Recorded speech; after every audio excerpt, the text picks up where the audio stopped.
जाएंगे। बट आज का इंट्रोडक्टरी लेक्चर रहेगा, और वो भी ज्यादा टाइम नहीं लूंगा मैं आपका। बस हम 5 से 10 मिनट के अंदर में वीडियोस को अपनी समाप्त करते जाएंगे, और छोटे छोटे टॉपिक्स के साथ में हम आगे बढ़ते जाएंगे। तो हमें सबसे पहले इंट्रोडक्टरी पार्ट देखना है सिविल प्रोसीजर कोड का। तो हम उसको समझते हैं। तो जैसा कि आप लोग अभी स्क्रीन के ऊपर में देख पाएंगे कि एक मिनट, ये इरेज कर देता हूँ। हाँ, तो जैसा कि अभी आप लोग देख पा रहे हैं कि हम लोग स्टार्ट करने वाले हैं सिविल प्रोसीजर कोड। और प्रोसीजरल लॉ है, बहुत इजी जाने वाला है। आपको इस तरीके से पढ़ाऊंगा, इस तरीके से क्लियर करवाऊंगा कि इजीली आपको दिमाग में बैठते जाएगा, और आपको बिल्कुल परेशानी नहीं होगी। तो प्रोसीजरल लॉ हम देखने वाले हैं। तो बेसिकली हम पहले देखते हैं कि लॉज जो होते हैं हम उसको कितने ग्रुप्स के अंदर में देखते हैं। तो लॉज जो होते हैं बेसिकली वो दो उसके अंदर में होते हैं, दो उसके ग्रुप्स रहते हैं। First one is substantive law.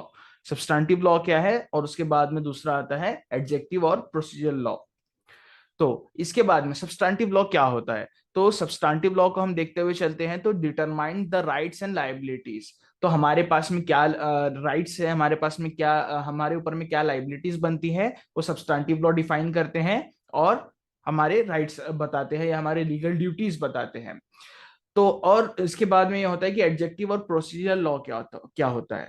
तो प्रोसीजरल लॉ जो होता है वो prescribes the practice and procedure and machinery. तो सिंपल मेथड के अंदर में पढ़ेंगे, हमें एक वे बताता है कि हम अपने सब्सटैंटिव लॉ को या हम हमारे राइट्स को कैसे इंजॉय कर सकते हैं। ओके, तो ये सारी चीजें होती हैं इसके अंदर में। सिंपल सा थिंग आता है कि इसको हम बैक कर लेते हैं पहले, कि जो प्रोसीजरल लॉ है या एडजेक्टिव लॉ जिसको मैं बोलूं, यहां से ये इन्फोर्समेंट कराता है हमारी लीगल लाइबिलिटीज का कोर्ट के द्वारा। ठीक है, क्या करवा रहा है, अगर से हम इसको एनोटेट करते हुए जाएंगे, एक मिनट में एनोटेशन ले लेता हूं।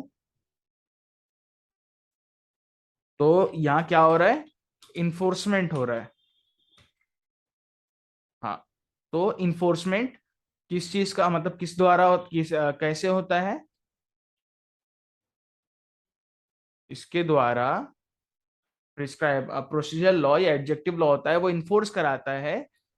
क्या एनफोर्स कराता है, हमारी जो डिटरमाइन हमारे राइट्स होते हैं या फिर हमारी लाइबिलिटीज होती है, वो उसका इन्फोर्समेंट कराता है अगर से इन्फ्रिंज हुआ या इन्फ्लुएंस हुआ। उसी के साथ साथ में किसके द्वारा करवाता है, by the court of law, यानी हमें कॉम्प्लीमेंट देता है, कहीं कॉज ऑफ एक्शन अराइज होता है, हम इसको आगे पढ़ने वाले हैं और उसको देखेंगे। तो सब्सटैंटिव लॉ की एग्जांपल क्या हो सकती है, सब्सटैंटिव लॉ क्या होता है। तो सब्सटैंटिव लॉ की एग्जांपल जो होगी सिंपल लैंग्वेज के अंदर में हमारी जाएगी। बिल्कुल एग्जाम्पल हम उसकी देखने वाले हैं कि Indian contract act substantive law हो गया। कॉज क्या हो रहा है, इंडियन कॉन्ट्रैक्ट एक्ट हो गया, the Indian industrial disputes act हो गया, द इंडियन पीनल कोड हो गया। तो ये सारी चीजें हमारी लाइबिलिटीज बताते हैं कि हमारे ऊपर में क्या क्या लाइबिलिटी बैठती है, हमारे राइट्स क्या क्या होते हैं। ओके, और जो प्रोसीजरल लॉ है, प्रोसीजरल लॉ, तो इंडियन एविडेंस एक्ट हो गया, the limitation act and the code of civil procedure and the code of criminal procedure. तो इंडियन एविडेंस एक्ट जो होता है ये, और जो code of civil procedure CPC हो गया, सीआरपीसी हो गया, ये एक वे बताता है कि हम कोर्ट को कैसे अप्रोच कर सकते हैं।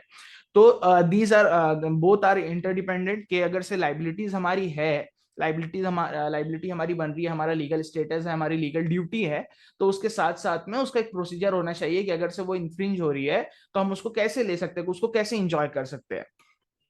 तो हम नोट्स के ऊपर में आएंगे सीधा सीधा। तो सब्सटैंटिव लॉ यहाँ पे हम एकदम बस इसको आप देखते जाइए सिंपल मेथड के अंदर में, आप इसको ध्यान में रखिएगा। तो आपको अगर से एग्जाम आप प्रैक्टिस कर रहे हो, आप पढ़ रहे हो, अगर से आपका सेमेस्टर चालू है, तो मैं सेमेस्टर वाइज ही अपना डाल रहा हूँ।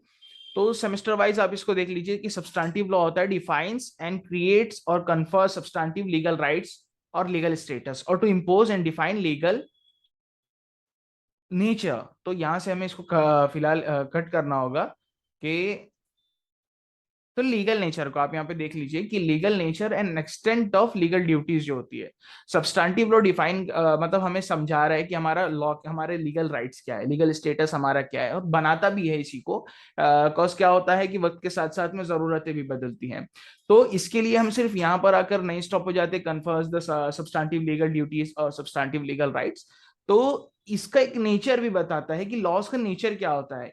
ठीक है, तो उसके बाद में प्रोसीजरल लॉ जो होता है, आप देखिए, procedural law is to provide the machinery और the manner in which the legal rights and status and legal duties may be enforced और recognised by a court of law और constituted tribunals.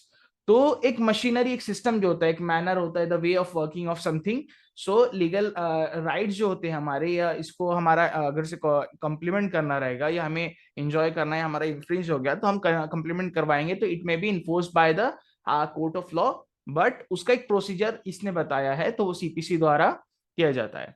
These branches, that is substantive law and adjective law, तो both are complementary to each other and interdependent to each other. तो आप जैसा समझ गए होंगे कि अगर से हमारा लीगल बता रहा है, जो हमारा लीगल राइट और लीगल स्टेटस डिफाइन कर रहा है, अगर से वो नहीं होगा, सिर्फ मतलब जो वे है, मशीनरी हमने बता दिया, तो हम अगर से यार, हमारा देखो, जैसे मेरा पर्सनली हम देखते हैं कि अगर से मेरा कोई राइट इन्फ्रिंज हो रहा है, मेरा कोई राइट, मेरा इन्फ्लुएंस हुआ किसी के द्वारा, तो अगर से मैं कोर्ट ऑफ लॉ के अंदर में जाऊंगा और जाकर बोलूंगा साहब देखो कि मेरे साथ में ऐसा ऐसा हुआ, तो कोर्ट के पास में अगर अगर हम देखते हैं कि सब्सटैंटिव लॉ नहीं है, यानी जो हमारे डिफाइन कर रहा है लॉज को, हमारे लीगल स्टेटस को डिफाइन करने वाले लॉज नहीं होते, कोर्ट को मैं जाके बोलूंगा साहब मेरे को इसने मार दिया, मेरे को इसने ऐसा कर दिया, तो कोर्ट बोलेगा हाँ तो क्या। तो सिंपल सी थिंग है कि सब्सटैंटिव लॉ होना जरूरी है, जो मेरे लीगल स्टेटस को डिफाइन कर रहा है और मेरे फंडामेंटल राइट्स को डिफाइन कर रहा है, तो इसके साथ साथ में हम चलते हैं। और अगर सिर्फ मैनर ही नहीं होगा, तो मेरे लीगल स्टेटस डिफाइन करने के बाद भी, लीगल स्टेटस मेरा डिफाइंड है और क्रिएट कर रहा है, सब्सटैंटिव लॉ क्रिएट भी कर रहा है, उसको न्यू न्यू लॉज पास हो रही है, इतना बताने के बाद अगर से मेरा कोई राइट इन्फ्लुएंस हो रहा है या फिर इन्फ्रिंज हो रहा है, तो अब मैं कोर्ट के पास में कैसे जाऊंगा? जब हमारे पास में प्रोसीजर ही नहीं रहेगा, प्रोसीजरल लॉ नहीं रहेगा, तो मैं कोर्ट को कैसे अप्रोच करूंगा, मैं किसको जाके कैसे बताऊंगा और अपने लीगल राइट्स को कैसे इंजॉय कर पाऊंगा? तो these are complementary and interdependent to each other. उसके बाद में हम देखते हैं, थर्ड पॉइंट आ रहा है, the interplay between them often conceals what is substantive law and what is procedural law. तो सिंपल लैंग्वेज के अंदर में, तो आपस में जो दोनों का एक दूसरे के साथ में व्यवहार हो रहा है, यानी किसका, सब्सटैंटिव लॉ का और अपने सब्सटैंटिव लॉ का और अपने एडजेक्टिव लॉ का, तो इन दोनों का जो काम है, यही एक दूसरे के काम को दर्शाता है और दोनों को डिफर करता है एक दूसरे से, और हमें समझने के अंदर में आसानी होती है। तो सब्सटैंटिव लॉ क्या कर रहा है, सब्सटैंटिव लॉ हमें हमारे लीगल राइट्स बता रहा है, हमारे लीगल ड्यूटीज बता रहा है, एंड प्रोसीजरल लॉ जो हो रहा है वो उसकी मशीनरी बता रहा है कि अगर से मेरा राइट इन्फ्लुएंस होता है या इन्फ्रिंज होता है, तो हम कैसे कोर्ट ऑफ लॉ को अप्रोच कर सके और अपना जो कॉम्प्लीमेंट है हम वो ले सके, जो लॉ के द्वारा बनाया गया है। तो the procedural law puts a life into substantive law by providing a remedy and implements the well known maxim ओबिजस इबी रेमेडियम। तो प्रोसीजरल लॉ होता है कि एक लॉ, मतलब सब्सटैंटिव लॉ के अंदर में एक जान, इसकी जान है, इसका दिल ही समझ लो कि हर जगह पर उसका दिल होना, बिल्कुल किसी भी चीज का दिल होना बहुत जरूरी है। ठीक है, ज्यादा मतलब दिल फेक आशिक ना बनिएगा। अभी लॉ पे ध्यान देते हैं। The procedure law puts life into substantive law by providing a remedy. तो सब्सटैंटिव लॉ को, जो सब्सटैंटिव लॉ की रेमेडी है, जो भी हमारा राइट है, राइट के साथ साथ में रेमेडी रहती है, तो वही यहाँ पर लिखा हुआ है कि लाइफ पुट ऑन कर रहा है, उसको एक जिंदगी देता है सब्सटैंटिव लॉ को procedure law by providing a remedy and implements. तो कॉम्प्लीमेंट्स जो हमें हो रहा है उसको इम्प्लीमेंट करवाता है, और well known maxim implements the well known, complement हमें देता है, उसकी रेमेडी देता है, और इम्प्लीमेंट करता है द वेल नोन मैक्सिम ओबिजस इबी रेमेडियम। तो ये जो मैक्सिम है आप इसको याद कर लीजिए, ओमिजस इबी रेमेडियम, और इसका मीनिंग भी आपको पता होगा। इसका मीनिंग है मैक्सिम का, where there is a right there is a remedy. So that's it for the day. हम मिलेंगे जल्दी अपनी नई न्यू वीडियो के अंदर में, जो वो भी सीपीसी के ऊपर में रहेगी। आज के लिए इतना है, बेसिक और इंट्रोडक्टरी चैप्टर था। जल्दी मिलेंगे न्यू वीडियो के अंदर में। Thank you, have a good day.